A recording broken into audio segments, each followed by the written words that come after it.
Hello, everyone. Welcome to the Chanarant Podcast. If you were not aware, we're going to use some naughty language today. So, you have 5 seconds to listen to something else. Sorry, guys, I'm a little drunk because I was waiting for a while. And you know what I do when I wait, Fusco. You drink heavily. I'm well aware. You have 5 seconds to listen to something else. And that's 5, 4, 3, 2, 1. Fuck's sake. Fuck. Listeners can review the show on... Oh, I didn't even introduce you. I'm sorry. No, what the fuck, man? With me, as always, is my bearded co-host. We're all over the place today. Mr. Andy Fusco. That is me. We don't call him the late Andy Fusco because he's dead. No. This episode of Chanarant brought to you by Kirkland Vodka. Dude, if we get a Kirkland Vodka sponsorship, we're golden. Dude, we're that'd be sold. amazing. Kirkland American Vodka, even. That's a very competitive vodka. All right, I'll tell you all about it here after I take another shot. But first, listeners can view the show on iTunes, Podbean, Stitcher, Google Podcasts, Spotify, wherever you get your podcasts. Take a screenshot of your review, send it to us at chanarant@gmail.com. We'll mail you a sticker. Even with the incredibly exorbitant cost of postage nowadays, you can send us emails and voicemails. We play it on air. You can like us in real life and also on the internet, on Facebook, Instagram, Twitter, and if you're Australian, Snapchat. Check out the Chanarant store at chanarant.com. This show is brought to you by our patrons at patreon.com/Chanarant, where we now offer annual memberships for 10% off. Last but not least, please invite and share with your friends. Fuko Odd Open. You were prepared this time. I saw you highlighted it, not me. I was not prepared. But as usual, I will crush it like a champion as I do. So, Josh, you know what really sticks a wake up my old district? What's that, bud?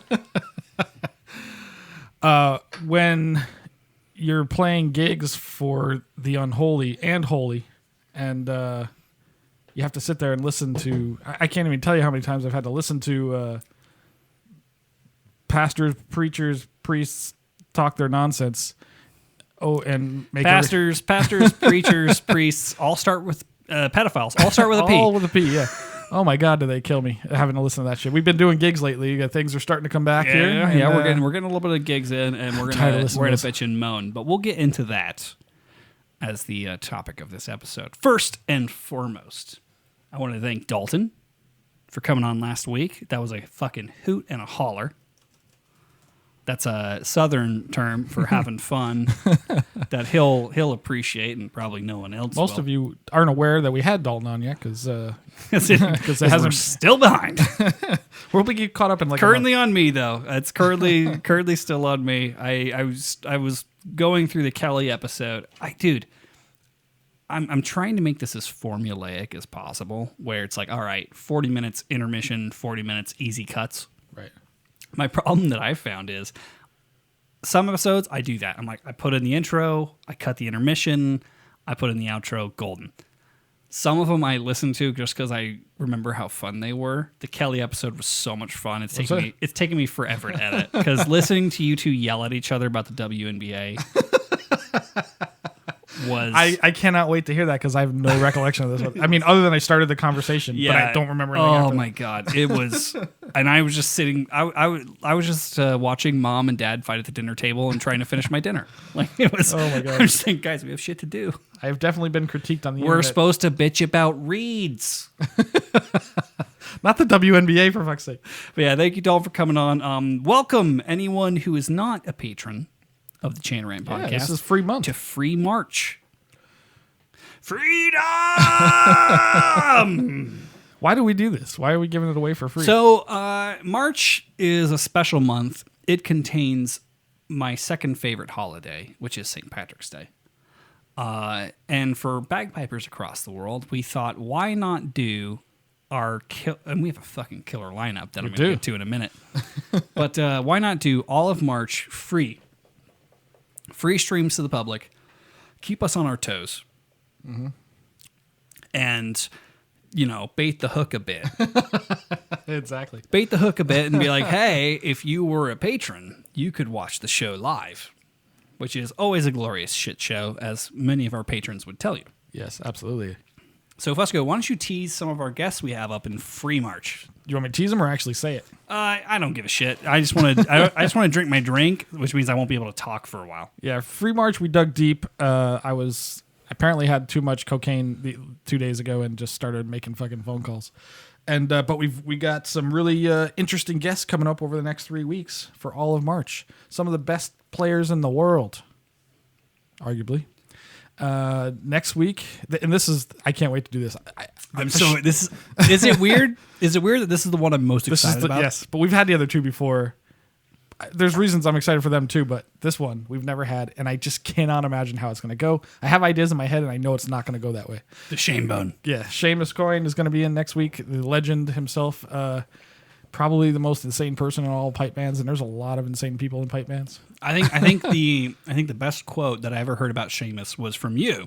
Which one? And it was he cannot be like seen, he must be experienced or something like that. Yeah.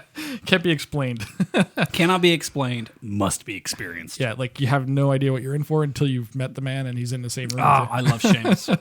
But that should be funny. I have some thoughts about past. I have played in a band with him. I know lots of stuff about him.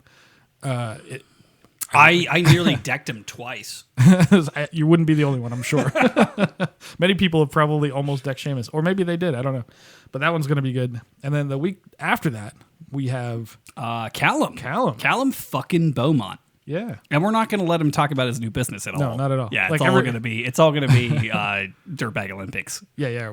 It's not going to be the official Dirtbag Olympics, but no. But Callum is recently single, and I we're cannot gonna wait. find out. We're gonna find out what dating app he's on. Yes, and what it's like to be pipe band royalty and single. Be arguably the most eligible bachelor in all pipe band. Isn't all pipe band royalty that's not single just like betrothed to someone who has a house and with lights?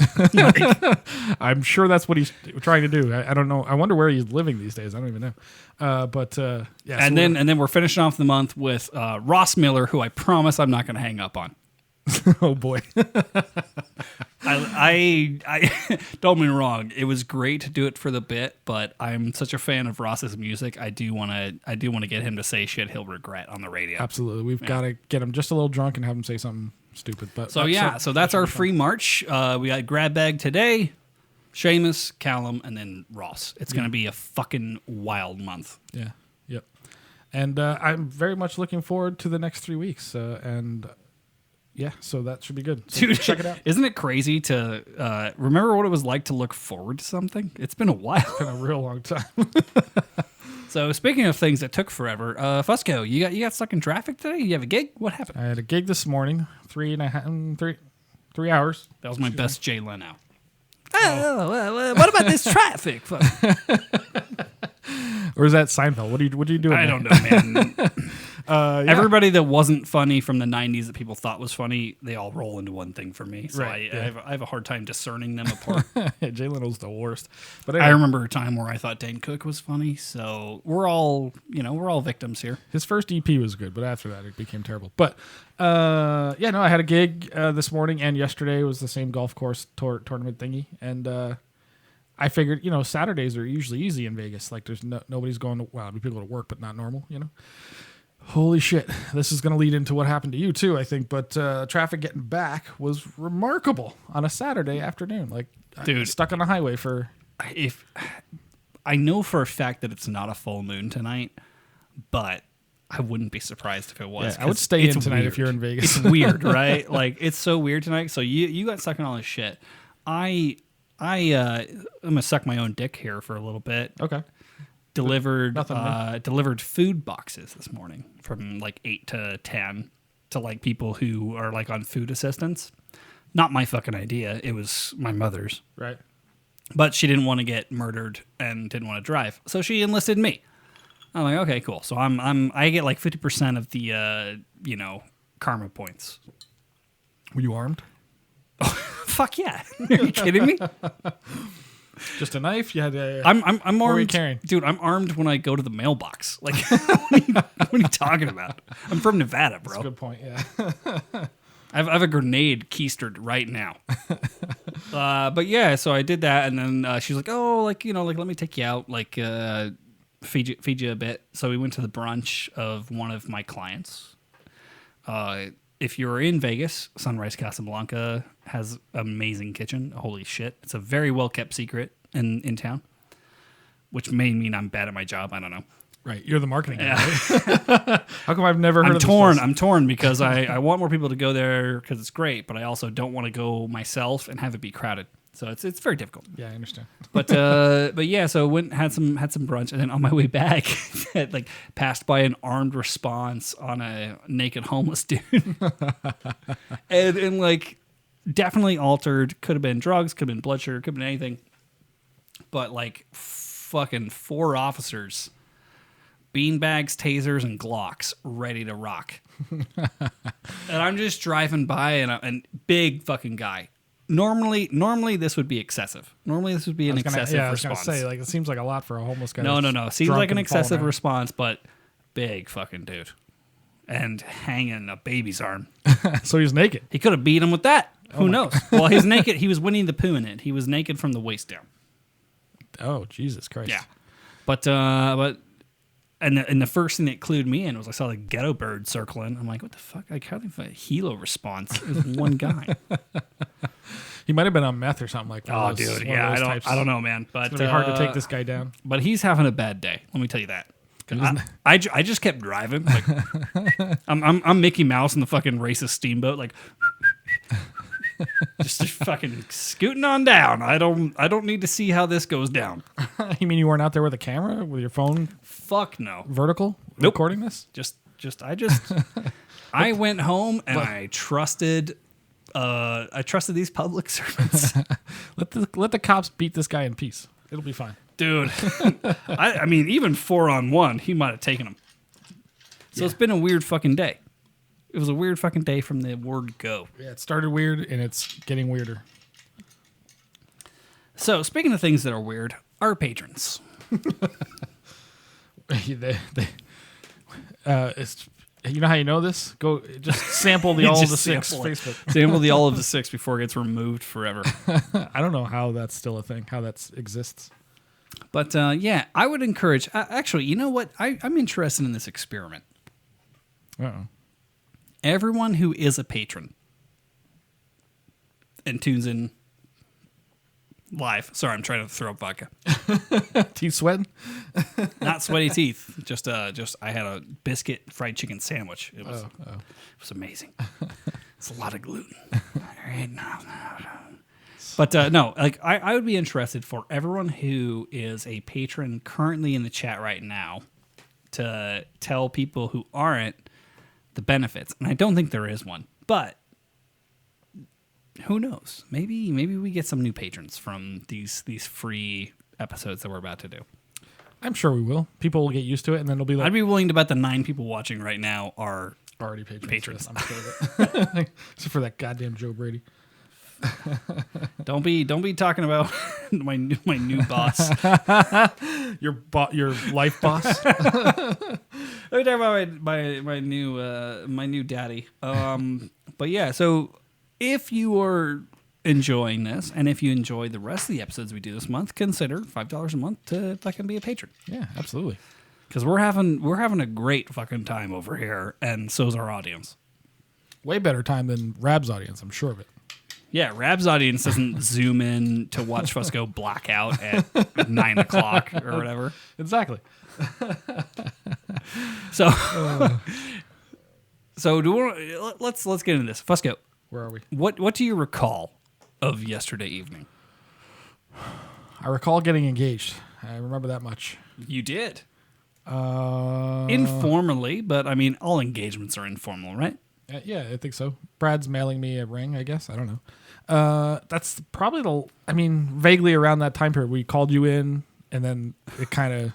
So I don't know much after that. I get a message from Beer Boy that's like, hey, here's a Zoom call. You need to be a part of this. And I was like, all right, like I'll fucking play. Like, why not? I was just cleaning up.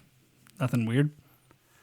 And that was the Zoom call where I officially received the announcement that you and Beer Boy Brad are engaged. And congratulations, by the way, to you to me. Not to Beer Boy, because he could do better. He could absolutely do better. And he has, I think. But I came in very late in this conversation. So what the fuck happened? We were discussing the fact that I don't have health insurance, and Brad's like, well, I've got great health insurance. I'm officially, what is it? Disabled with the military. So he's got like, so he's got a percentage of disability that is phenomenal. And I will say this, based on his injury, super fair. I don't even know what injury it was. He may have told me last night, but I don't know. He'll tell you again on your wedding night. I'm sure he will. I'll see it up close. So yeah, we were talking about that, and then Brad's like, "Well, I'll marry it," and then all of a sudden he. I just want to know what Nick thinks about this, because I never got an opinion from Nick. I actually thought Brad was already married. I didn't realize. He's like, no, he lives in Oklahoma. I don't know. Fucking I thought the whole country allows that now. No, just sane states. Oh, well, okay. So we're gonna have to get married here then, because he wants me to move to Oklahoma. I'm like, Jesus Christ, man. I was trying. They were very close to moving here, which then they got a sweet house, which they're not going to move here now. It makes me sad. Yeah. I would like to have them both close to me, but does North Carolina allow a gay marriage? I'd be I willing don't to know. compromise and move. How long has Joe Brady been a beard? Do we know? We should ask. I don't know. But so yeah. Anyway, Brad and I are now engaged. He changed his Facebook status to engaged. I saw he sent me the screenshot of the Facebook that he's now apparently engaged to. I'm just waiting for my parents to see this. They've yet to. Nobody's responded, but I'm gonna get. I didn't even think about your family, my father especially. Is gonna be like, dude. How funny it'll be. Some of my family's like, we always kind of suspected. but are you willing to like kind of play it up? Because that would be hilarious. I would be so interested to know your sisters and your mom's not going to give a shit, but your sisters and your dad's response, I would be so interested, because that would be comedy gold. If you just played, I was like, no, like I'm marrying this guy in Oklahoma. Maybe I should like get them online and record and just like come out to them. Patreon only, published in April. That would be. Oh my god! I wonder what my father would do. That's interesting. He's not like a lunatic hardcore. I mean, he's a hardcore right wing kind of person, but he's not like. Yeah, he's not like. Dude, that would be content. That'd be content gold. Let me consider. Just this. play along. And then I'll bring Brad in to introduce him to Brad. Dude. Oh my god. Oh, God, my brain. Oh no. Oh, no one should be around it. Let's make save the dates and mail them. Let's just keep going with this thing. Let's make save the dates. Mail one, like, I swear to God, we can do it. Like, once travel restrictions are slightly easier, we could fucking fly him here or you there. We could take tuxedo photos of you two together, like engagement photos, and print and send save the dates to your family. And just what? But somebody's got to be in on it, because I need somebody to record it. So I need to let one person in on it. Because I need to be. What about your cool cousin? Okay, yeah, she could do it. Yeah, I could do that. I don't remember her name, but she was cool. Yeah. I could have her like. But they need to be there when my mother opens the thing, Like I will take professional engagement photos of you and Beer Boy.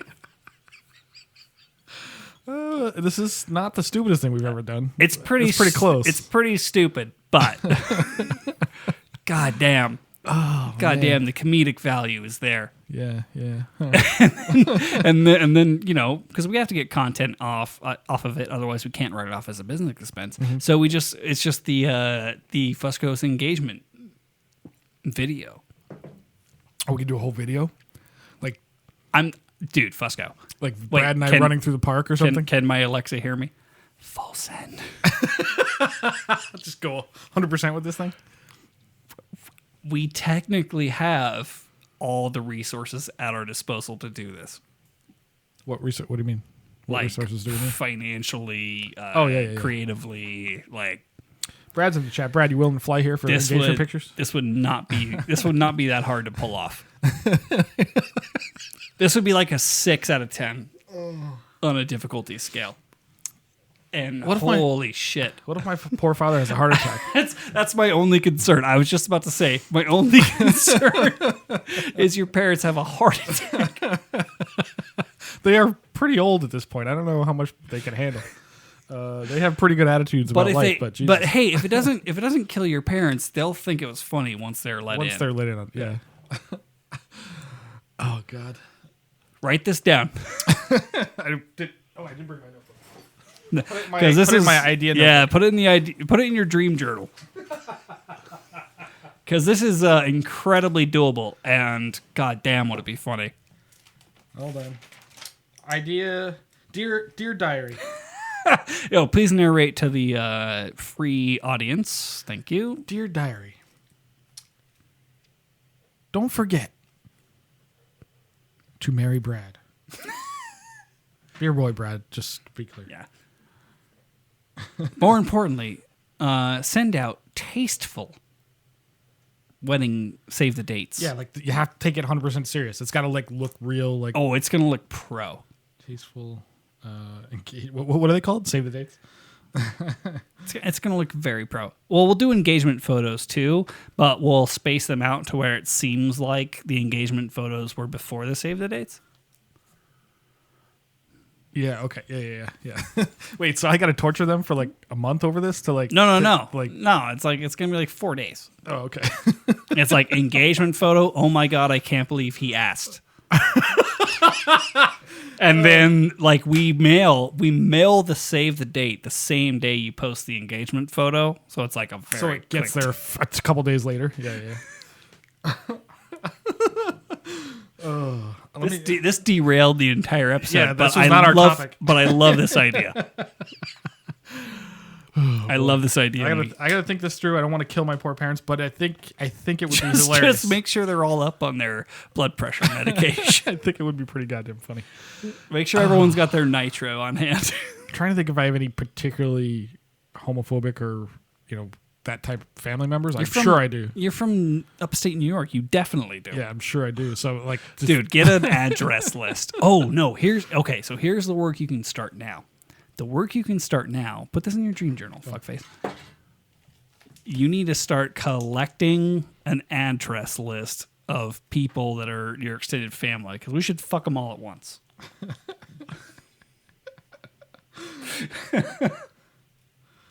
That should be relatively easy to do. Oh, I'm sure your mom already has it. She has it, yeah. But I gotta ask her, and she's gonna want to know. This has nothing to do with where I wanted this episode to go, but I'm so excited for this idea. This is an incredibly fun and stupid idea. Brad, how quickly can you get out to Las Vegas? Yeah, we can. We gotta rent tuxes. We can plan that. Yeah, we'll rent some tuxes. I think you guys should do kilts. Oh yeah, we could do it that way. I think kilts would be great. Okay, that's a great idea. All right. So getting back to the episode. Where are we here? So Fusco blacked out on Zoom. We have an email. I'm going to have you read this one while I hit the head. So read this email from Ian. And, vamp for a bit. I'll be right back. Okay, I'm trying to pee fast. I have a wide bore. Why can't I open this fucking thing? Hold on. Oh, there it is. Okay. Boy, they changed Google Notes. Okay, it works a little different. Well, It was too long for me to put in a comment. Oh, is that what happened? Okay, gotcha. So I linked it instead. Gotcha. Okay, I was confused. All right, this one's good. Okay, boomer. I'm Gen X, by the way, motherfucker. Okay, good day, fuck sticks. This got a little long, but I'm not sorry. Shit, I forgot this one. I'm going to stay. I'm just going to hold it. Yeah. I think it was the shot collar episode where you guys were talking about teaching and student goals and stuff. You mentioned that most people just don't put in the effort, but that if they had unlimited time, anyone could put in enough time to make it to the Glenfiddich. I think Andy pushed back on that a little, which I appreciated because that idea is simply horseshit. Given a million monkeys on a million typewriters, one might write Shakespeare, but for the ones that don't, it's not for a lack of time. It also doesn't consider aptitude or psychology, which, in my opinion, are at least equal to teaching and effort. First, looking at aptitude. Every great teacher has dud students. Nobody has the Midas touch when it comes to producing players. Some teachers can right the wrongs of past inferior instruction, and some can get more out of their students than others. But there is still a baseline level of aptitude for music in general, and bagpipes in particular, that can't be ignored. Good teachers will get you closer to your highest potential, sure, but nobody can make a tone-deaf student who can't find the beat into a gold medalist or silver star winner, to take the extreme example. Now, secondly, the aspect that I don't think gets enough due, psychology. I don't mean self-help pop psychology as much as just being mentally open to the idea that you are in fact capable of doing what your teacher is describing. It might even be more simply called confidence. If you look at grade 1 bands and open soloists as aliens sent from the highlands to be our overlords, you'll never see yourself as capable of competing with them. Some people walk into any room feeling like this big swinging dick, but not everyone is wired this way. And I think this is one of the big advantages of second or third generation players who grow up around the scene. They get to see behind the curtain to know these are just people, that children and players are all will always get good or at least not damaging tuition from the start is just one more benefit of coming from a piping or drumming family. I know there are countless examples of people having tremendous success as the first piper in the family, but my point is just that it's an easier road when you have a guide. Interested in whether you think I'm full of shit? Peace, Ian. So. Well, there's a lot there. Yeah. I actually don't remember talking about the time thing. I mean, we've talked about it loosely, but the thing he's referencing specifically. And that was probably the Define Serious Piping episode, I assume. Yeah, I think so. Yeah, maybe. Who knows? We go round and round. But yeah, I mean, good points made. But I still think that at the end of the day, there's always going to be an argument about nature versus nurture. There's always going to be an argument about talent versus work, which I would just like everyone to kind of reconsider the terms of talent. Like, yeah, you can be God's gift. Cool. Without work, you're not going to get there. You could work your ass off and not have God's gift. You'll still get there. But you may not get as far. And I'm not necessarily I kind of hate the word talent, as you well know. But, like, there is aptitudes for things. Like, we have genetic aptitudes for stuff, whatever it might be. Sports. I'm not going down the WNBA rabbit hole again. Sports, skills, singing, fucking painting, like drawing, whatever. Like, there's all kinds of different stuff, obviously. But you you also got to be the right person at the right time with the right skill and with the right person teaching you or whatever. Like, I think the thing with that the thing from that conversation that I was trying to get across, and maybe did a bad job because I'm a drunk podcast host. Is just that the eye-opening moment for me from a teaching perspective was that conversation with Callum where he's like, hey, I just try to figure out what the fuck this person's trying to do and work them towards whatever their goal is. Right. And that was very eye-opening for me because, most of my experience was always looking at every player and student as how do I get you in the circle to make me win? Right, correct. And that might be the square peg round hole thing where we saw everybody as a nail. Everybody was just like, hey, you're going to be a contest player or you can fuck off. Right. And I realize now what a fuck up that was. But at the time, I was a dog with a bone, man. Like I needed to get to the fucking thing. I wanted to show up with players and play an amazing set and win. And even if I didn't win, just play a great set without any fuck ups in the attack or cutoff. Good God. That's all I want. Just one clean run. Dude, talk about one clean run. I'm still like clearing the 2018 footage from the concert off my fucking hard drive, man. And there's shit. I've listened to those. There's shit where I have my folder in my video editing software where it's like not done yet, done, not gonna use. There's a lot in that not gonna use pile. Yeah. And the unfortunate thing about that concert was most of the shit that ended up in the not gonna use pile was the fucking piping. Correct. Yeah. I was actually going to hit this as a possible topic for today, but we're going to do a different topic. But maybe we'll do it another time. We can hit this in the of, future, yeah. The idea of like, are we too hard on ourselves as musicians in general? Because it definitely comes across in other industries, like other types of music. I mean, like if you're in a metal band or like whatever the fuck, like musicians are terrible to each other, right? So are we trying to enjoy and produce, a cultural something, to for the general enjoyment of the audience, or we trying to improve the sort of the way bagpipes are looked at in general society? Like, I mean, they're not mutually exclusive, in my opinion. Yeah. Yeah. I mean, I think at the end of the day, we're the reason your pipe major. I'm gonna speak directly to the camera. The reason that your pipe major and your pipe sergeant are such dicks is because they're also trying to enjoy playing in a pipe band. Like, you're enjoying playing in a pipe band possibly by being a clusterfuck. Okay, cool. We're trying to enjoy it by listening to music that's good. And it doesn't have to be perfect. No.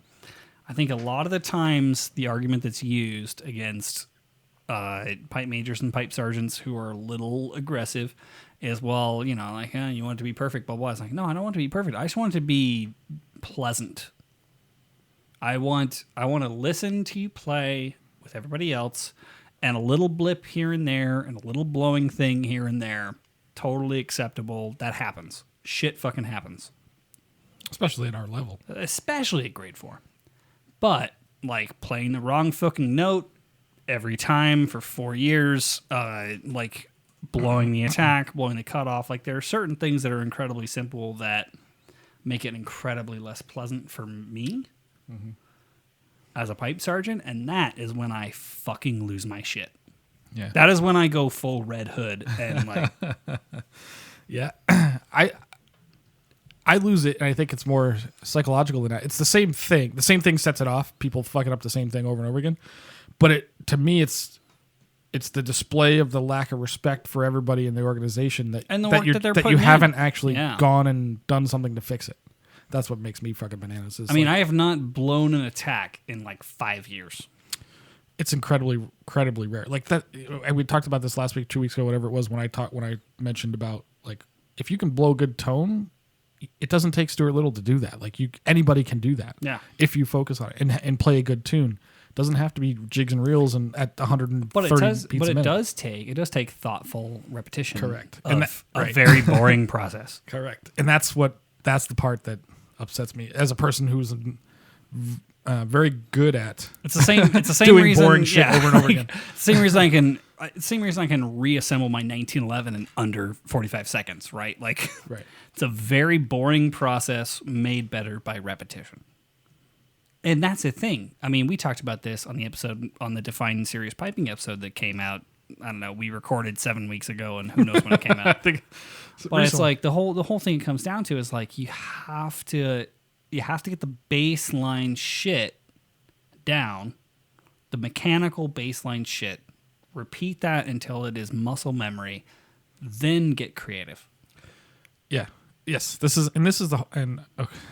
swear this isn't the part of the ad read. That part will come later, but this is exactly what Andrew's talking about with bagpipe freedom stuff. It's like developing your skills so you have the freedom to be creative. And I listen to a drum podcast. Wait a minute. Can you do an ad read while I go have a piss? You too can join the dojo. No. I don't even know if still just make sure after you explain why this is important that you do chainarant.com/suckless, and I'll be back by then. So the reason this is important is, and what makes me so incredibly nuts about it, is that it's relatively simple to fix. It's just boring.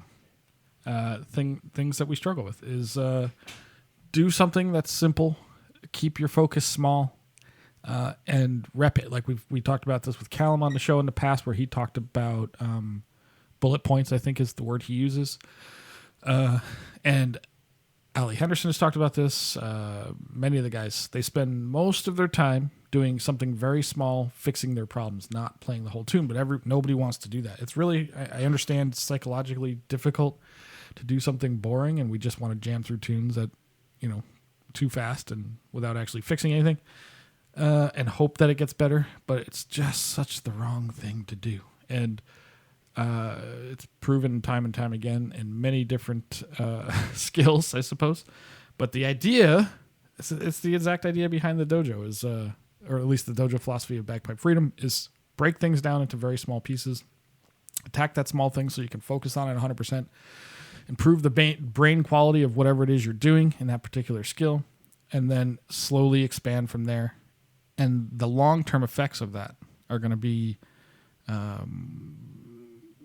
more substantial quicker than if you hammer away at a tune over and over again without actually focusing.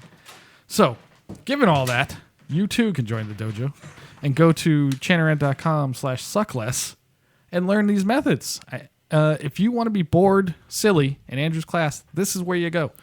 But fucking nailed it. Were you listening the whole time? I could kind of hear over the sound of the torrential piss that I had to take. Oh my god! But yeah, man. The idea is take something, make it small, improve it, then make it big. Right? That's the idea. And this is the pros say it every time. So you too can learn this skill, and you can also attend my classes, which are way too big at this point anyway. But I promise I'll say hi to you, maybe. I want to give a quick plug to the Chanarant Discord. You can join at chanarant.com/Discord. It is still stupidly fun, and everyone should join, and it'll be much easier for us to communicate. Yeah, why don't more people join the Discord? Especially considering the fact that all of the 6 Facebook group is not long for this world. It's bound to get crushed. We get so many goddamn content notices. Do we still? Yeah. There's no way that we're gonna be able to sustain such a thing. But yeah, so join the Discord server. There's 3 people that tried to join recently, and I'm like, I didn't approve them right away. I'm like, all the 6 or Discord? All of the 6, yeah. And I was like, I don't think these people are ready for this. Like, one of them was George McKenna, who's an old a drummer in our band from years ago, and who's a good friend of ours. And Far too nice of a human. And he's like the nicest human you've ever... Without being a Mormon, he's the nicest guy you've ever met. And he's not innocent, like but he's also very straight and narrow, right? And I'm like, oh God, George, I don't think you're the right guy for this. Speaking of Mormons, we're going to get to that. But before we get to that email, Fusco, we have a raffle winner. It is the first week of a new month here at the Chanarant podcast. It is. And as you know, every month on the first week, we raffle off a piece of merch to one of our patrons. Do we have any new merch lately? No, that's probably coming. I don't know. I've been very busy this week. Fine. I was just curious. But yeah, I have a couple ideas. I have an idea for a militaristic Morse code Secret 6 shirt and some other things. Then we're going to do the neon bleeding hoodie. Ooh, I like that. That's going to come in. But yes, we have a winner. We have a winner for March. The patron who gets to pick a shirt of their choice is Jonathan Imrie. Imrie? Imrie? I don't know how you... Every time I say Imrie, I feel like I'm doing a poor Jamaican accent. Yeah. So Jonathan, congratulations. Jonathan, you have won. Also, Courtney Hardler is in the chat. She thanked us for her V-neck because she won last month. She won last month, yeah. Yeah. So Jonathan, if you're around or when you hear this, send an email to chanarant@gmail.com with your size and shirt preference. And your address. That helps. And your address. Yeah, we're going to need to do that.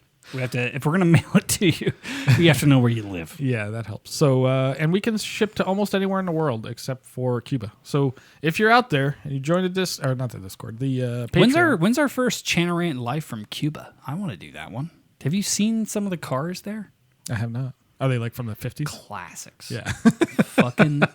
They are frozen in time. Old Cuba. They are old shit boxes that you know me. You know how much I love old piece of crap cars. Yes, you do. You got 2 of them in your fucking driveway. I got 2 in my driveway right now. Yeah, that's the thing. I can't wait for the restrictions to lift so we can actually do a Chanarant meetup somewhere. Yeah, preferably in Las Vegas, so we don't have to go anywhere. Well, there's a little something in the works there, but we'll talk about that in the future once it's more solidified. Someday. So, but yeah, cool. So we have an email from John. You talk to him, and it leads perfectly into the topic of the week. So should we do an intermission? Win, fail, try. yeah, let's do all that, and then we'll hit the email that leads into the topic. Then we'll hit the email that leads into the topic. Especially since I got to go to the bathroom. So that would be amazing. Yeah. Okay. So real quick, we're gonna do an intermission. We will be back shortly. This episode of the Chanarant Podcast is brought to you by MacLellan Bagpipes, proudly made in North America by artesian bagpipe maker Roddy MacLellan from Eust, Scotland. At MacLellan Bagpipes, they don't strive to be the biggest, fastest, or the cheapest. They do, however, meticulously craft a small number of the best-sounding and most beautiful-looking bagpipes in the world since their beginning in 1988. Over the years, MacLellan Bagpipes has established a solid reputation for rich, warm, and stable tone, created with incredible craftsmanship and instruments of heirloom quality and unparalleled beauty. Head to BespokeBagpipes.com to learn more about their innovations like the new Elevation Chanter, which features a lower-pitched richness inspired by the classic top hand of older chanters and sustainable solutions like the Revelation Bagpipe, a Delrin instrument featuring bores lined with a cellulose polymer sleeve giving you the structural benefits of a Delrin instrument while maintaining a refined wood-like sound. Check out MacLellan Bagpipes' diverse line of instruments and learn more about their restoration work on vintage bagpipes by visiting their website at BespokeBagpipes.com. MacLellan Bagpipes, born in Scotland, made in the USA. And we are back. Thank you, everyone who stuck around for a bit. Okay, so Fusco. We have some wins, fails, tries. I'm going to get these queued up. Do you want to kind of entertain the audience for a bit while I do that? I can. I'd be happy to entertain the lovely live stream and tell you that we've had these in the can for a while, and I have no recollection of what any of them are. I just don't know if there's a way that we did it. I thought we did it last time. Last time was Dalton, right? No, we never got to him. I thought we did these in Sheehan's episode, and I was they were- asking if you could hear it, and we played it multiple times. Which one's the fail? Maybe we did. I gotta look, because if it's the one I don't think that's it. Let me look. Do you guys remember us doing wins and fails? Hold on, I need to copy that. Because I already have a. If it's the U.S. Naval Academy one, we've done that, but I don't think that's it. I already have a browser did we- source. I think we did all these because I already have a browser source that's auto-selecting this. Really? What was the try?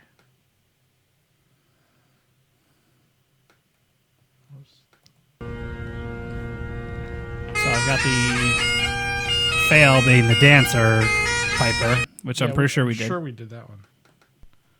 What is this one? I thought these. The fourth one is one that I found. Right. No, I see that. I just saw that this week. What's this one? No, we've definitely done these. We did all these. These must be holdover from something different. Okay. So we have a try. I've got a win if you want one, because I already had one on backup. That's okay. I'm gonna copy this URL. I'm gonna pop it into a window. You're gonna edit all of this out of the episode anyway. That's fine. Yeah. That's easy enough to do. Dude, you gotta hear this set. Holy shit! This win will blow your goddamn mind. So, no, I must log in to continue. Shit. All right, how do I do this without having people see my personal information? What are you trying to do? So, let me give a little intro to this one. I saw this one like today. It was very recent. The thing I love about it is a friend of ours, Steve Foley's kid. Right. And he is I guess he got like $130 set of Packy pipes on Amazon. Oh, I heard about this. I haven't listened to it yet. Okay. Saw And, it. Yeah, and so he was like, hey, and I've seen this before. Like Matt did a similar thing where he bought like cheap ass pipes. Granted, I guarantee that this fucking chanter is not stock. Just based on the sound or looking at it? Based on looking at it, but it's like you get like the cheap ass pipes and see what happens. Let me pull this up. God, my fucking crop button on They PC. look better than your typical Packy pipes because they're actually black instead of like that rosewood color. What's Okay, the channel try look this. like? So I'm going to transition to this Yeah, it real looks like quick. a MacLellan channel. Oh yeah, these are terrible. And then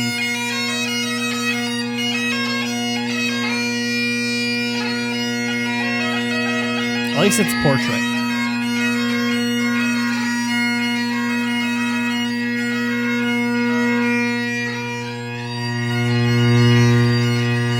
Not bad.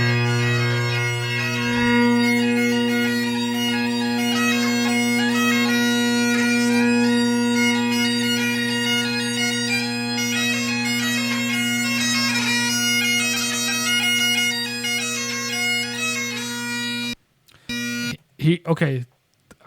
This is funny, but Oh god, now it's playing again. what happened? I'm just trying to figure out the multiple share screens and nonsense that I have. But yeah, so I don't think our audience heard the Brennan Foley, but we'll put it in the show notes. They couldn't hear it. I don't think so. Oh, okay. That's fine. It'll be in the real episode. But of all the people, The audio episode is the real episode. version, yeah, because we can never get the live stream right. But the of all the people that have attempted to do this, this is probably one of the more successful ones I've ever heard because it actually doesn't. I mean, it doesn't sound bad. Like the drones are playable. Yeah, and also I think that the thing that fucking I'm most interested in is the fact that it definitely was like a different read, different channel. If it was a thing that was shipped with it, I would be amazed. We should get Steve on. To talk about it. Yeah, man. Well, just to shoot the shit because he's a very funny human. Yeah, I actually wrote to him recently as one of the possible guests. We'll see. trying to get some people in.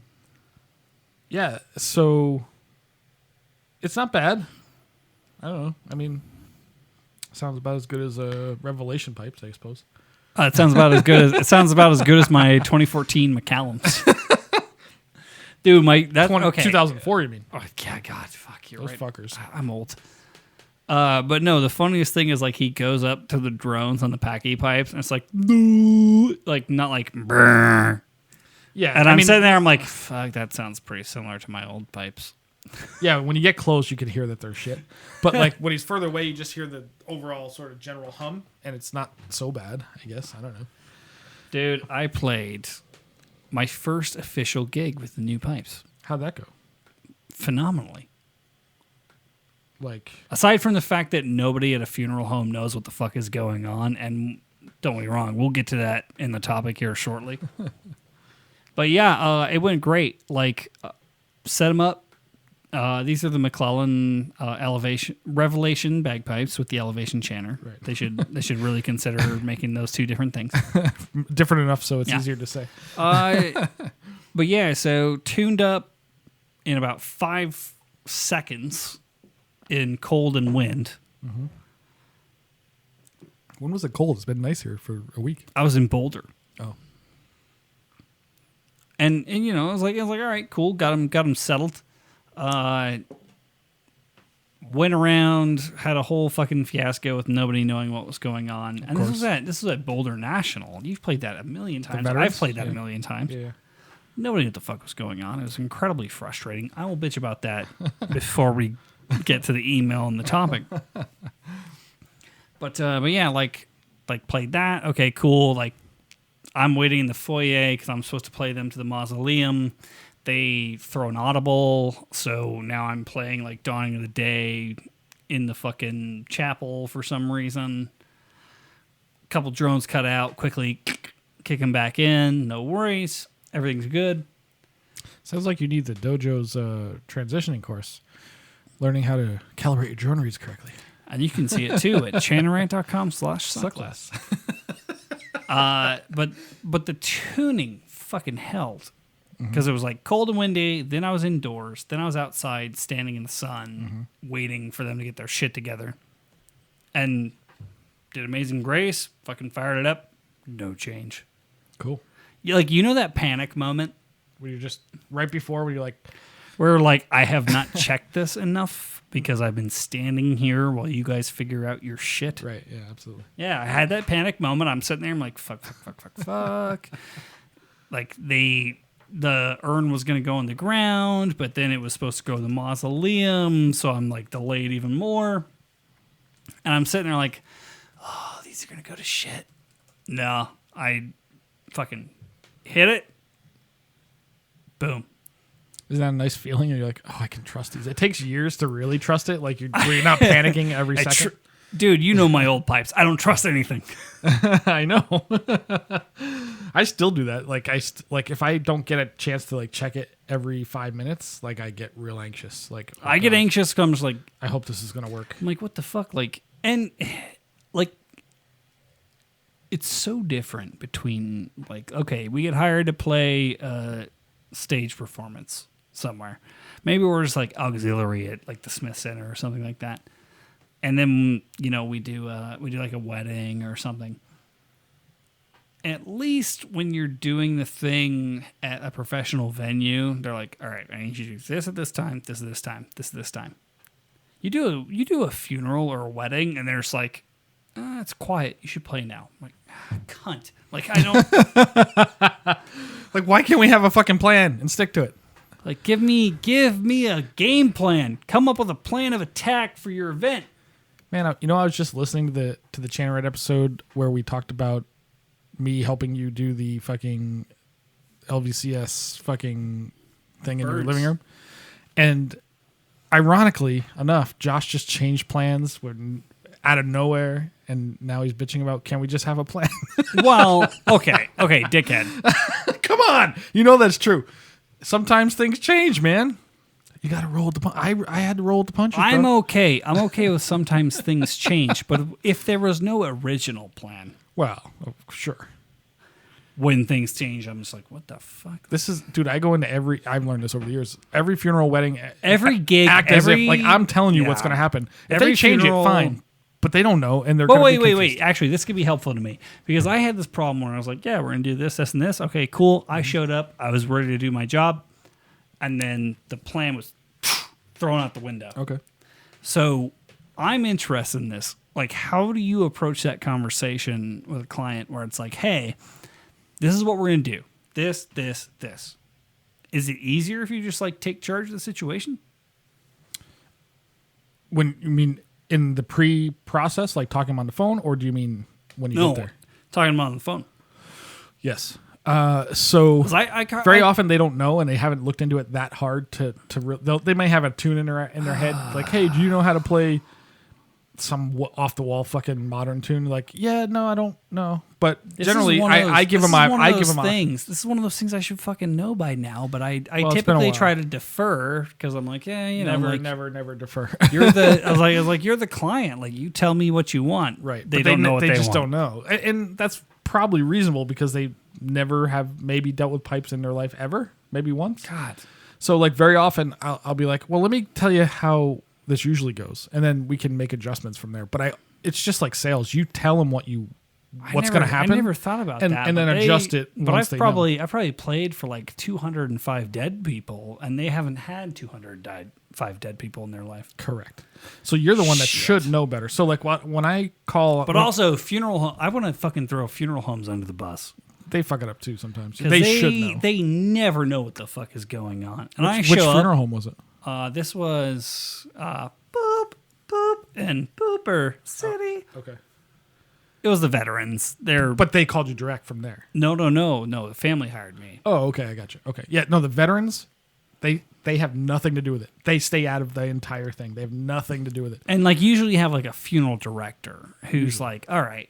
This is what's going to happen. And you can talk to him like, hey, like if shit goes sideways, like give me a quick, like give me a little signal or something. I'll Kill some I'll time. or do play. whatever you gotta Yeah, do. like I'll deal with your sitch.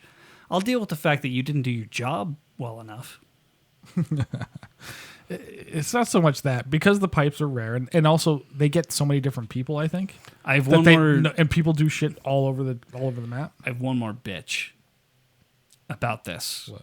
Because fuck it, we're already over time anyway. So We're going in now. these fucking ancient cunts. Who are we talking about? RSPBA? The gig that I played, right? It was at the Veterans Cemetery in Boulder. And that's a tight turnaround because they do a lot of business. You know this. Yeah, You've you got played there. 20 minutes. Yeah, like 20 minutes and one you go. comes. Yep. So I was there for my client. And that's the way I look at it when I'm a piper. And it's like, this is my client. Like, I'm here to make sure that if it's a wedding, I'm here to make sure they have a great time. If it's a funeral, I'm here to make sure that they are able to celebrate the loss of their loved one in a way that is respectful and cool. Mm-hmm. So I'm sitting waiting in the foyer because that was the original plan. And like let's say that I'm the 9:30. The fucking 9:40 shows up, right? And it's these 80-year-old cucks in their fucking navy blues trying to talk about whether or not they're in the right place or here at the right time. Are you talking full volume in the full fucking volume? It's like there's a goddamn service going on, people. Shut the fuck up. And one guy just walked right in because he thought it was the thing. And I'm sitting there and I'm like, it's not technically my job. It's not my pay grade. It's not my job. I'm going to hold. One walked in, stood there, looked around for a bit. It's like, I don't know any of these fucking people, and this funeral's almost done. Walked back out. I was like, all right, cool. So walked in, walked back out, no worries. Sat down on the bench. Easy peasy. This is taken care of. Then these motherfuckers start chatting about everything under the goddamn sun at 11 volume. Was the doors open to the inside? Really? One of the doors were open. And like my client's service is finishing at this point. Maybe 5 minutes left. Yeah. I'm like, for fuck's sake. And I'm sitting there in my kilt and my pipes, my fucking black mask, like waiting, like whatever. I'm like, all right, that's not that loud. All right, it's kind of loud. That's pretty loud. All right, shit. So I finally fucking go over. I was like, gentlemen, could you be quiet? Because there's a service going on and you're speaking incredibly loudly. And they're just like, what? And I was like, pull my mask off my face. I'm like, shut the fuck up. And then I put my mask back on. Yeah.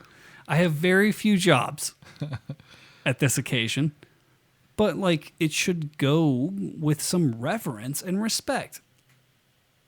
Absolutely. And 90% I'm not of the above, time it happens that way. And I'm not above punching an 80-year-old Navy veteran in the face. Like, listen, man. It's like, just shut the fuck up. Like, it's not that hard to sit for 5 minutes without being a cunt. Right. Or go outside. The door is right there. You can just go talk outside if you want to. Go get some fresh air. The weather's beautiful. Just go outside. Yes. Well, I mean. But yes, so I potentially told a war veteran to shut the fuck up. Yeah, I'm sure you did. I'm sure he was a war veteran. But yeah, man. Probably World War fucking II. Probably. He was old as shit. That's a lot of them out there. Yeah, for sure. But yeah, no, that's you definitely have to tell them what to do. I do it all the time. Like, but you learn that over time. Like, yeah, I will take that into consideration. 'Cause, oh my god! Not to mention the fact that was a half-hour phone call to figure out the plan of action that didn't happen. Didn't happen. Yeah, I do always tell people. I say this is 100% adjustable, and if you tell me on the day you want to do something different, I am very flexible. It's very easy. I try to be accommodating. But here's a good idea of what to do and what's appropriate, especially these days. Well, and I was just like, like it's 2021. Like, you can contact me at any time for any reason and tell me what you need. Right. Just text me on the morning, like, hey, we're going to change the plan. Okay, just tell me where to be. All I need is a framework. I don't need it to be permanent. I just need you to give me a new framework if you eliminate the old framework. Right. Communication, man. I'm a weapon. Point me. Like, yeah. No, it's a good place. They do good work out there, except that they're terribly inefficient at it. God, speaking of things that are terribly inefficient, Chanaran Podcast has been terribly inefficient at bashing other religions aside from Mormonism, apparently. That is for sure. So we have an email telling us exactly that. So, Fusco, Send it. Hey, Josh and Andy. I don't know if I qualify to be one of the 6. Wait, is this? Are we saying who this is from or no? This is from John. Yeah, I was going to say his name at the end, but He's one of the 6. So hey, yeah. he explains why. But he says, I don't know if I qualify to be one of the 6, but I am a longtime listener and enjoy the show. I really appreciate what you guys are doing to promote good piping and to provide some great laughs. The email is primarily in response to the old Provo Float episode, which is our most recent one, right? The one that went out recently. Yeah, that was a rough one. Yeah, that was interesting. I live in Utah and play for Wasatch and District Grade 2 band. As a member of the Mormon faith, I can certainly laugh at certain things about our culture, and I understand why it can be an easy target of ridicule. Mormons are used to this.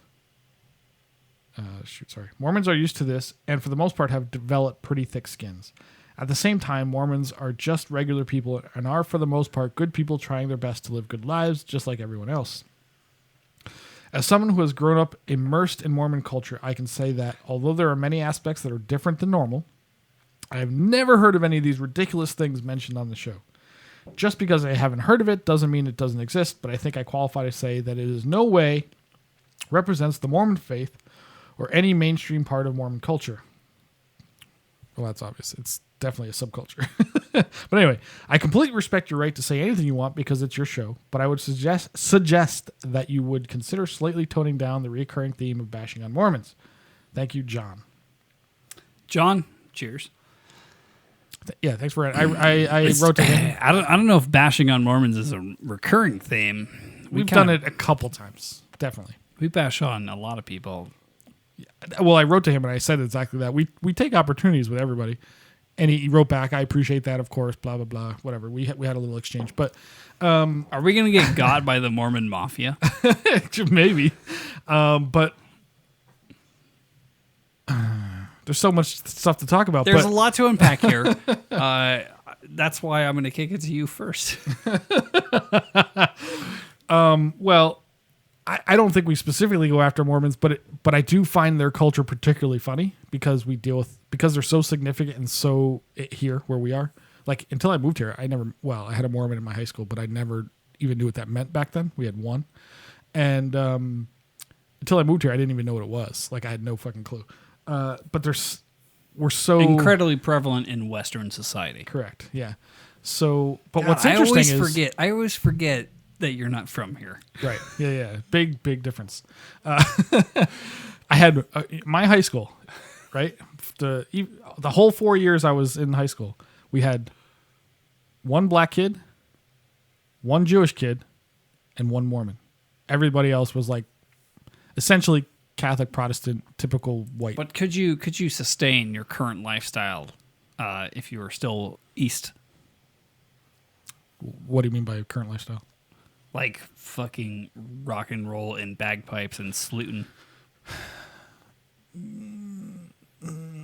I mean, if you're in like a major city, maybe New York City, Boston, something of that nature, maybe.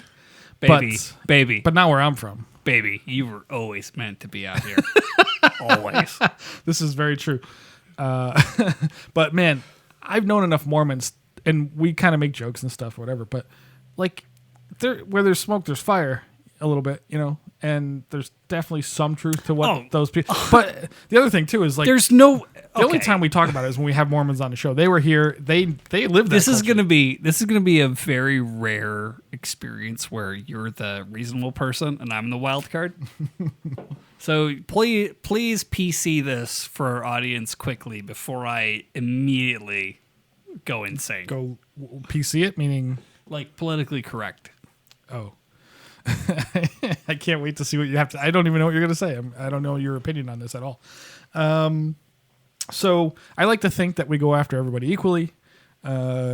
Sometimes because we live in a culture that has a place that has more Mormons than almost anything else, and it's such a significant part of our lives that it tends to come up more often. And we have a lot of friends in Utah that like to tell us these fucking crazy ass stories about a culture and a religion that is so holier than thou. Like their marketing, if you will, is so pure, or they attempt to describe themselves as pure. And all religions do it, obviously. I was raised Catholic. They're a bunch of cunts, just like everybody else. Like they all suck. But Uh-oh. Oh, Josh is preparing. He's got an That idea. face that Oh, this is usually an covered by her advertisement. phone But has finally made an what is appearance. this for? That face wouldn't be Are we listening to it or? No, we're not. Okay. I don't have ad blocker on the new production laptop yet. I see. So anyway, John, I would like to say, in response to this, I hear you, man. We do try to go after. Well, we don't even try. It just comes up. Shit comes up, and we kind of bust on everybody's balls. I like to think equally. It just so happens that Mormons are more prevalent here, so that's why it happens. I have nothing personal against Mormons. I do think it's a cult, but so is the Catholic. fair, So is the Catholic Church, as I had a discussion with somebody earlier today about. We're getting into that. Yeah. So, but I do agree with him. He's like, hey, man, we're just regular people. Obviously, we all. I mean, yeah. I try not to hold anybody to any certain standards. You guys got wacky beliefs, and so does everybody else. There's a lot of wacky beliefs out there. So, I don't know, man. What do you think? You have thoughts on this? Well, I think the thing in John's email that I really appreciated was just like, hey, like not the entire fucking pipe band community is filtered through this lens, like especially in Utah, right? Like Utah is just like a more ISIS Nevada. Mm-hmm. And they're, like it's fucking people doing shit. Like there's no worries. Utah has some of the best punk rock bands in the history of time. So you can't paint with a broad brush on things, but you can also do it. Yeah, you can. Like you can also spray paint sometimes when shit is fucking cray. Cray. Yeah, I mean this is not like our podcast is not an indictment of Mormonism. I grew up in Nevada. I have a lot of friends that are Mormon. I dated seriously a Mormon. You So can't. I know it in depth. You can't deny that there aren't more restrictions on talking to people than general society. Okay. So whether or not we fucking bash you too much, like I feel like you'll probably survive. Like He'll be fine. But I don't know. Does it offend you that he was offended? You sound kind of angry. I don't think he was actually offended. I just thought he was like trying to, make sure he's like, hey, I feel like this was a shot across the bow. That's from him. That's how I feel about it. It's like hey, yeah. A lot of us are super normal. No, you're fucking not, mate. You believe in crazy shit. Like you're not. Well, That's okay. actually, that's not actually. Hold on. Use the term normal. He is normal because a lot of people believe a lot of crazy shit. Like 99% of the world is religious. And this is immediately what I think we can do with this episode is just talk about the fact that you're right. Mormons believe in crazy shit, and so does everybody else. So Just acknowledge that. Hey, man, we have crazy So beliefs, but let's- so do you. They're all bonkers. You're all bonkers. But the real thing the topic that we actually want to talk about and why we led into it with this was I played so many funerals in my life. It's not even funny. And I've sat through so many of the I don't know what the fuck they call the mass. presentations or whatever. it's almost like mass. Like Well, it's not. I've done a lot of Catholics, but it's not just Catholics. I've done a ton of just anything, and especially like I wouldn't call them like what do they call those new wave fucking Christians, the born agains or whatever, like that style. Like all of them, they all do the same thing. The person spends 90% of their time talking about Jesus and the church, like or don't I mean, understand you could that. substitute any deity.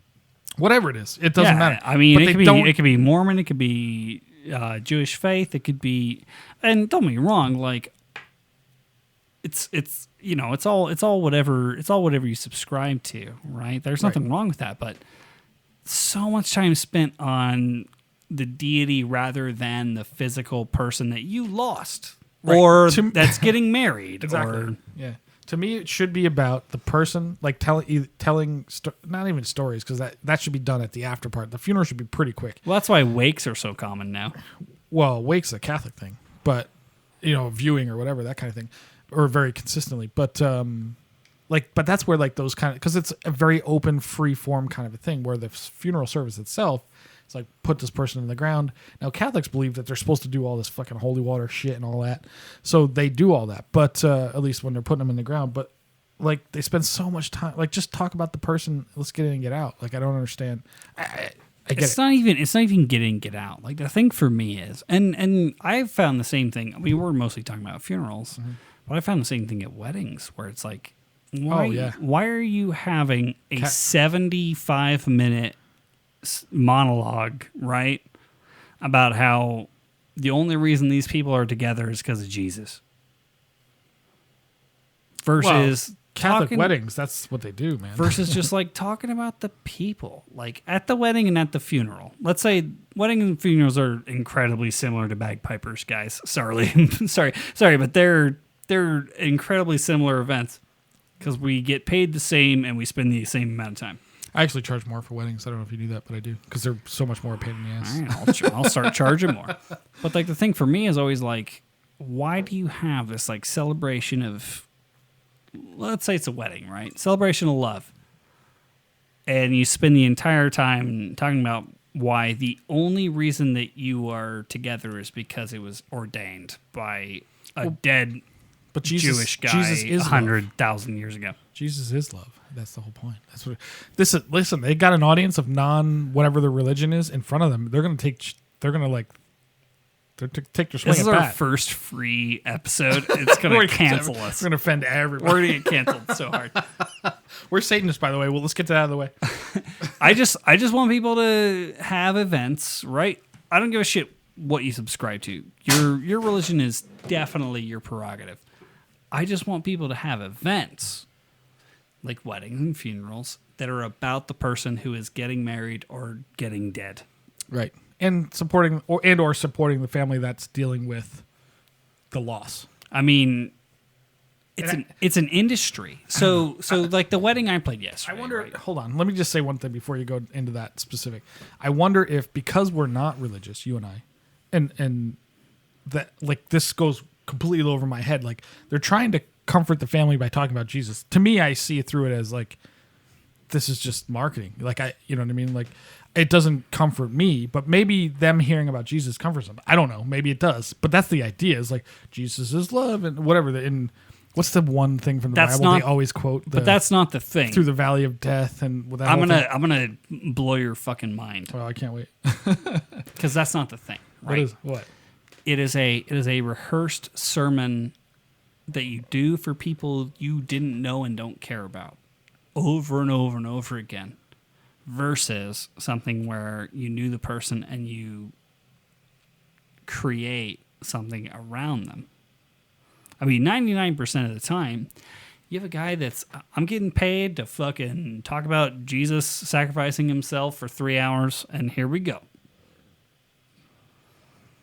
I played a service yesterday. Fucking the woman was from Texas. The fucking guy that was delivering last words and last rites didn't know her. I never understand why. I just did a funeral recently. It's just insert name here. Yes. I've seen them do it, like, because I see their shit. And I've seen it in weddings, too, where it's like they have their thing they're going to say and they write the name in, which is fine. But why would the bride and groom and or the people why would you want that? Like, I would rather have my sister run the thing of the group who actually knows them and has some sort of insight into that person versus, like, I just saw this and it was this woman came in and who did the service for this funeral, and it's like they're saying all this generic stuff and like, how does it mean anything to you? Because it's so impersonal. Like, there's nothing. Why is this? I don't understand. Like, but I'm not one of those people. I never feel Jesus is important to me or whoever, whatever your deity is. Well, it's one of those things. So it doesn't mean anything. You run into a recurring situation, whether it's a wedding or a funeral, where the main character is Jesus, not the married person or the dead person. Yeah, in my opinion, it should be. Like, if I was to ever get married, God forbid. Well, you tried. I tried once. It went horribly wrong. But my officiant would be a friend of mine or something like that would talk about. Could you get the disturbed looking guy? Oh, the The Muslim bald guy? guy that looks like the lead singer from Disturbed. The Muslim dude we talked about a couple weeks ago? Yeah, baby. Probably. You Get could do a him. whole Muslim thing. No, just get him to be like, "On the sound Oh, you want of him marriage." You want him to do an actual Disturbed impersonator. Okay, I could do that. But no, but even at my wedding, I would rather have somebody I know who I would pay for them to go get your thing, whatever the fuck you got to do to officiate it, and then like be interesting, not like not read the script that the Catholic Church. It's made for you. It's plug and play, which drives me nuts. And granted, we're kind of plug and play, sort of like the bagpiper. Oh, absolutely. Here's the thing. Thank God they do it because I have a living because Dude, here's the fucking thing. thank God people associate bagpipes with funerals. We're getting close to final thoughts on this, and this is going to be the episode that cancels us anyway. But like, the thing for me is, why am I the only person when let's say it's a wedding, and I show up and I'm the bagpiper, and there's staff, there's people that are supposed to know shit and do shit, or fuck it. Let's not make it hypothetical. Let's make it my real experience I had very recently. Mm-hmm. It's a funeral. I show up, and I'm the only person that cares about a positive outcome for the family. Right. That's incredibly frustrating. That grinds my fucking gears. Because I had a venue with fucking staff who fucked it up 7 times out of 7. I had a family like right behind them being cunts. Like, it's important that you deliver in this space. Mm-hmm. It's either going to be the best time or the worst time in that person's life. You need to fucking deliver. And not... Pastors... The other thing... We shouldn't be the ones who are... Dude, the fucking pastor followed me on a wrong turn because I was following the person carrying the flowers that I thought was an employee, but was actually just like a nephew. And I was like, motherfucker, who is leading the shit show? And it was still a beautiful service. Everything went okay, right? But it's like, dude, this is like a tragic fucking moment for a person. How are the employees not taking this seriously? That is incredibly frustrating to me. I got a funny story about that. And not that they don't take it seriously, but I was doing a funeral a week or two ago at Veterans Cemetery, the same place you were at. And when you did it, did they do like a casket into the ground thing or anything? No, interned urn. Okay. Sometimes they do caskets, sometimes it's urn, whatever. But this was a casket, and normally what they do is they like bring the casket down, they put it over the thing, over the hole. You have the cloth, I play as they drop it, wait as they go. So they're in this new area of the veteran cemeteries, and it's all dirt, and the golf cart pulling the casket got like, it must have been like a hole in the ground or something, but it got like sucked into the ground, so they couldn't get the casket over the fucking hole, like it was stuck in the dirt. It was so, I'm like, oh God, this is awful. Like, this is so incredibly awkward for the family just standing there. Like, they're digging. How many times do you have to go through going home? Oh my God, dude. I wasn't playing. This happened after I stopped, in between me having to play again. And I thought about, like, do they want me to, I could play and, like, kill time. But anyway, like, it's funny to see all these the guys that working there come running over. They're trying to dig it out. They're putting like boards under it, trying to get it out. I'm like, guys, just take the fucking casket off and then get the golf cart out and then rehook it and then move it. It took them like 10 minutes to figure that out. Right. So eventually they unhook the casket from the golf cart and they physically push it over where it's supposed to be. This is, to be fair, it's the only time I've ever seen this happen. They're pretty good about it. But it was like, oh God, this is, and the whole family's just standing there waiting to like get to the next part because there's nothing. Same place. They sent the entire family to go like stand by a like plot when it was supposed to be in the mausoleum over by B. Mm-hmm. Yeah. And then there's like, oh my God, my bad. Let me quickly fix this. I'm like, right. For fuck's sake. Like, it's funny. The funeral let's business go. is We gotta start our own funeral home. Oh my God. It would be quick and dirty, I'll tell you what. The thing that always gets me about funerals, this is all annoys the shit out of me, is when people speak, They make it about them, and there's such an ego thing But about that's like, the hey, whole- I'm in front of a room, people listening to me. That's the whole thing about when we're talking about the fucking religious speaker, right? Like, That's what I mean. The religious speaker, it can be a family member, but let me tell you why this wedding or this funeral is about Jesus and not the people who are actually I don't here. even mean that. What I notice is, let's say the person is talking about Jesus, right? Their presentation takes so long, and I'm sitting there like, they're going on for 20 minutes about this. Like, all right, you want to read something out of the Bible, do a quick prayer and get out. But this guy has an audience and he knows it, and there's nobody going to move him off the spot. Same venue, probably the same guy. And he's like, this is my chance to shine, and I'm going to take advantage of it at a goddamn funeral. Dude, if I show up in So a annoying. Gryffindor robe, can I just read Harry Potter? Oh my god, dude, it kills me. Like, I hate listening to those people speak at funerals. Like, just have a quick story about the person. Like, hey, a funny anecdote, whatever it is. Like, great. But it's funny when like the priest or whoever it is doesn't actually know the person, and they like, well, I heard that he had a great sense of. All they do is like, just, that's so cringy just to keep me. the name. Like, oh, I didn't know him, but I heard. Well, why the fuck are you speaking? I don't understand this. Yeah. Fusco, if I die, which is pretty much a certainty at some point, Oh, aren't we all gonna die? Some sooner than others. I will happily. I'll have a lockbox with a beanbag shotgun in it that will be delivered to you upon my death. That way you can make I'm in. sure nobody rattles on too long at my service. What's gonna happen? Make Graham play. He'll be shit. And it'll be quick though, because he can't play for longer than 30 seconds at a time. And then anyone's like, you know what Josh loved? Our Lord and Savior. Boom. Beanbag, baby. Tell you what I'm worried about is my family. Someday somebody is gonna die, my parents or somebody or an aunt and uncle that's pretty close to that kind of thing. I am like, my family is incredibly dramatic, like, I never noticed. and it's like, oh, God, of the I'm decades of the decades of our friendship, I never noticed that. I am not looking forward to that. Whatever the service is, where oh my God, it's going to be like one of those like funerals you see in a movie, like throw themselves on the casket kind of thing. Like, I have some very, very dramatic people in my family. It would be very it's gonna be easy because I'm assuming you want to be like cremated, right? Me? Yeah.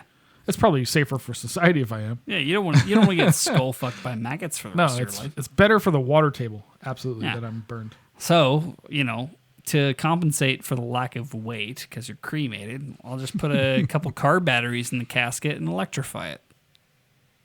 What will that do? Anybody who tries to throw themselves on it gets that. I don't mean me. I'm talking about like my parents. I mean, nobody's Well, gonna you're care when dead. I die. You don't care at this Nobody's point. gonna care when I Yeah. die.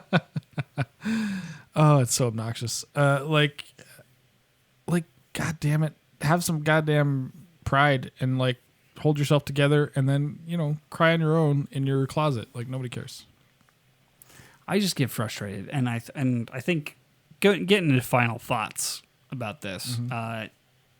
Bagpipers, we're in a weird place, right? Because we're tertiary. We're removed from your loss, and we're removed from your family. We're just kind of there to try to make sure that we can do whatever we can to make you feel more comfortable. So it's weird, I think that in funeral homes or like priests, they might be similar because they're going to do 5 of them that day. Who knows? Mm-hmm. But for fuck's sake, like, don't make it about you. That's the thing about me. When It should people make always about it should them. always be about the person, Yeah. whether they're getting hitched, getting dead. Either way, just make it about the person. In my opinion, are we on final thoughts? These are final thoughts. You're closing us out. If it's a funeral, it's about the family. It's about the people that are left behind that have to deal with the emotion of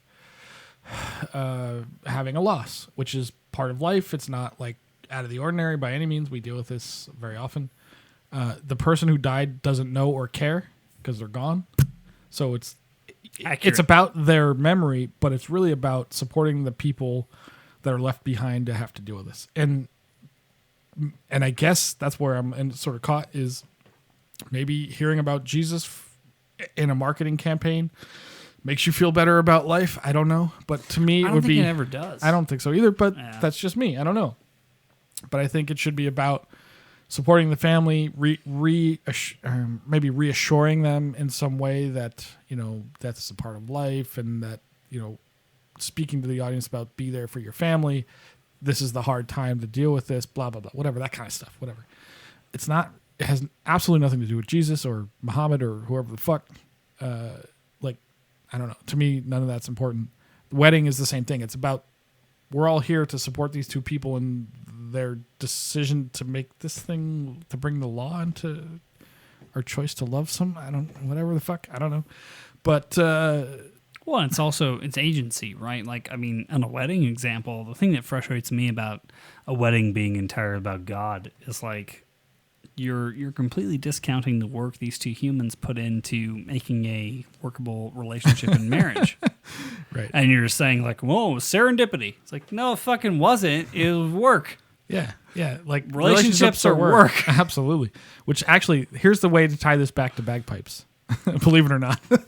Fusco, send it. Bring Bring it home. This is my major issue with talent. When people say, "Oh my God, Stuart Little is so talented," you've just discounted the 40 years of work, incredible amount of work that whoever that person is put into this instrument. And maybe they have some aptitude, maybe not. It doesn't really matter. But guess what? You just gave God credit for something I did. You give credit for the work people put into their relationships, which is hard. It's the same thing. It's hard work. And the work people put into being dead, which is often also difficult. Those last moments before you die, I bet, are pretty goddamn hard. Yeah, I mean, nobody talks about how you poop yourself. Yeah. But you definitely do, guys. Sorry. How come you can't orgasm when you die? This is how I know there's no God. Because God would have, instead of shitting yourself, you would have fucking come yourself. Episode title. This is how Fusco knows there's no God. If there was one, when you die, you would come. You blow a load instead of shitting your pants. And with that, I'm going to go ahead and play us out.